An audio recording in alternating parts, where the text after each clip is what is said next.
Bonjour à tous et bienvenue sur la chaîne YouTube de la médiathèque des Avenirs. J'ai reçu en fin de semaine dernière une commande de livres pour le secteur adulte. Je vous propose que nous la découvrions ensemble aujourd'hui. C'est parti! Et je commence sans tarder parce que le carton est bien rempli. Alors on attaque tout de suite avec un roman, celui de Viola Ardonné, Le train des enfants, paru aux éditions Albin Michel. L'auteur nous plonge dans l'Italie d'après-guerre, nous sommes en 1946, un pays ravagé par la misère. L'Italie du Sud est particulièrement touchée et l'auteur va évoquer un programme qui a réellement existé et qui a permis à certaines familles très touchées par la misère d'envoyer leurs enfants en Italie du Nord, dans des familles qui ont un peu plus de moyens, pour tout simplement permettre aux enfants d'avoir une vie meilleure, pour leur donner une seconde chance. Je poursuis avec un autre roman, celui de Miguel Bonnefoy, Héritage, paru aux éditions Rivage. Alors là, c'est une saga familiale, mais une saga familiale assez courte. Le livre fait 205 pages. C'est une saga qui va démarrer au 19e siècle, dans le Jura, en France, et qui va se poursuivre tout le long du 20e siècle au Chili.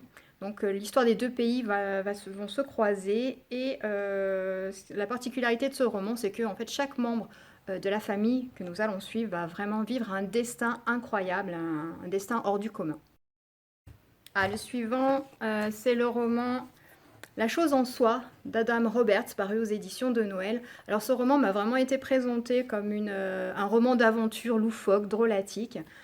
Donc là nous sommes en 1986 et deux scientifiques vont être envoyés en Antarctique pour un programme de recherche un peu particulier, puisqu'il s'agit d'essayer de découvrir de probables, d'éventuels plutôt signaux extraterrestres depuis une base en Antarctique. Alors évidemment, la promiscuité, la cohabitation et les personnalités des deux scientifiques vont faire qu'il va y avoir quelques tensions. Je passe à un petit polar. Un petit gros polar. Le dernier polar de Caril Ferret qui s'appelle L'aide aux éditions des Arènes. Alors là, Caril Ferret nous emmène en Sibérie, dans la ville minière de Norilsk, où un cadavre d'éleveur de rennes est retrouvé sur le toit d'un immeuble. Ça va être l'occasion pour l'auteur, comme à son habitude, de témoigner de la vie des gens de Norilsk, en particulier de la population des jeunes. Et sans parti pris, je pense que ce roman est excellent. Je poursuis avec un autre polar, celui de Fabrice Papillon, Régression, paru aux éditions Belfond.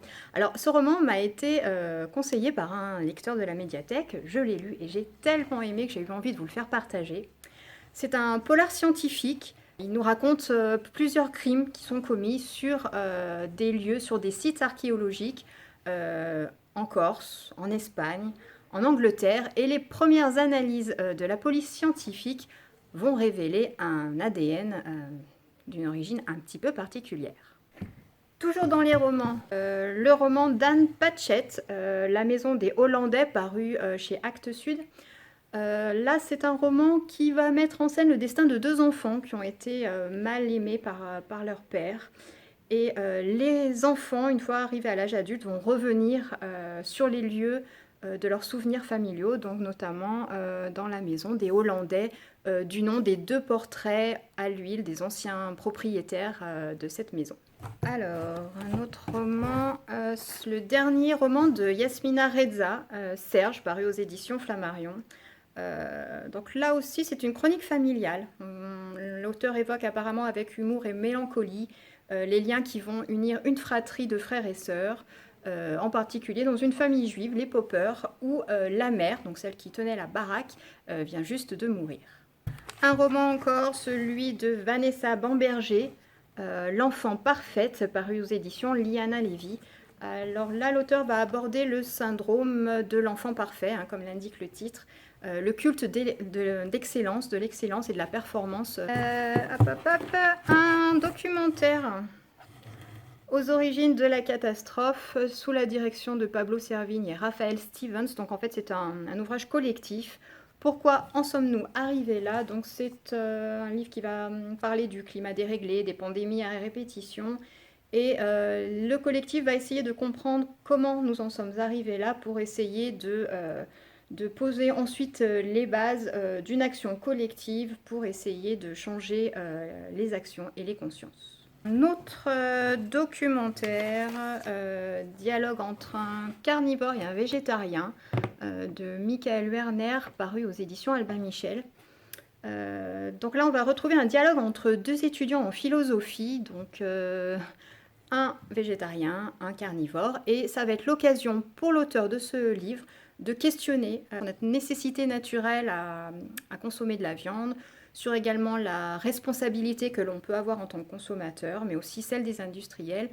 Et le fait de faire dialoguer deux étudiants en philosophie aux convictions différentes permet au livre de ne pas prendre de parti pris. Allez, je retourne du côté des polars avec le dernier Maud Tabachnik, Jeu de dupes, paru aux éditions City. Donc Maud Tabachnik, cette fois-ci, nous emmène dans la vie d'un écrivain qui est un peu sur le retour, qui mène une vie un peu morose, à tel point qu'un jour, il va oublier son manuscrit dans un taxi. Sauf que, vous l'imaginez bien, quelques mois plus tard, son livre va paraître sous un nouveau nom. Et plutôt que de dénoncer l'imposture, il va choisir de se faire employer par ce pseudo-écrivain comme secrétaire particulier. L'adage le dit bien, la vengeance est un plat qui se mange froid. On repart du côté des romans avec le troisième roman de Jean-Baptiste Andréa qui sort aux éditions de l'Iconoclaste. Ça s'appelle Des diables et des saints. Il va nous raconter le destin assez particulier de Joseph, dit Joe, qui aujourd'hui est un pianiste virtuose dans les gares, mais qui, il y a 50 ans, a eu un destin un peu particulier. Il a été orphelin à l'âge de 14-15 ans et s'est retrouvé placé dans un orphelinat dans les Pyrénées. Donc il va, à travers la voix de Joe, et il va nous raconter son enfance. Donc c'est un récit initiatique avec des histoires d'amitié, des histoires de diables, de saints, une histoire de rose aussi, et beaucoup de musique autour. Je poursuis avec un roman, Le démon de la colline au loup, paru aux éditions Le Tripode et écrit par Dimitri Rouchon-Bory. Donc ce livre met en scène un homme qui est en prison et qui va nous raconter son histoire. Il sait qu'aujourd'hui il est promis à une mort certaine et il nous livre ses derniers mots. Il nous raconte son enfance perdue, sa vie emplie de douleur, de rage, mais aussi d'amour et de passion. Je poursuis avec un autre roman, celui d'Alexia Strezzi qui s'appelle Bataille.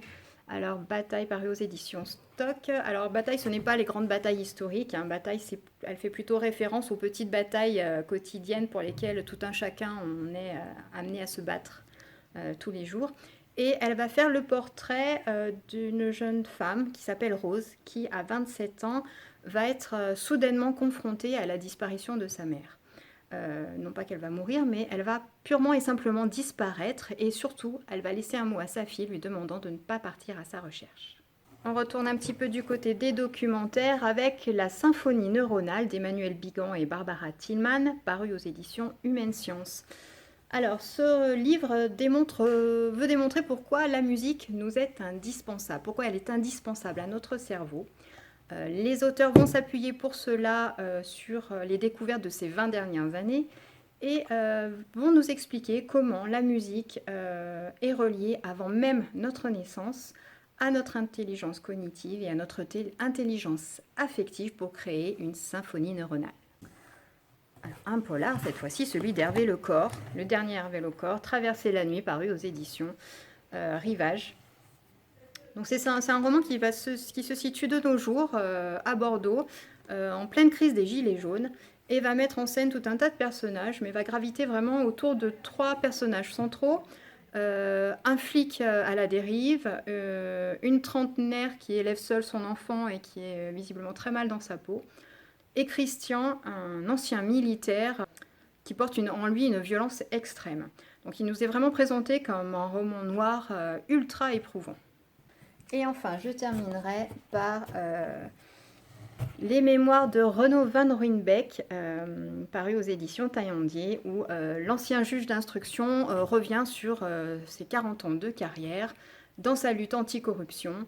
Il va Il va revenir sur les principales affaires de ces 40 dernières années, dont Clearstream, Elf, les frégates de Taïwan. Voilà, ça y est, j'ai fait le tour. J'ai essayé de ne pas être trop long pour que la vidéo ne dure pas une éternité. Comme d'habitude, vous pouvez retrouver tous ces livres, les réserver sur notre catalogue en ligne à l'adresse acv.bibenligne.fr. Et quant à moi, je vous dis à très bientôt pour une nouvelle vidéo. Bye bye!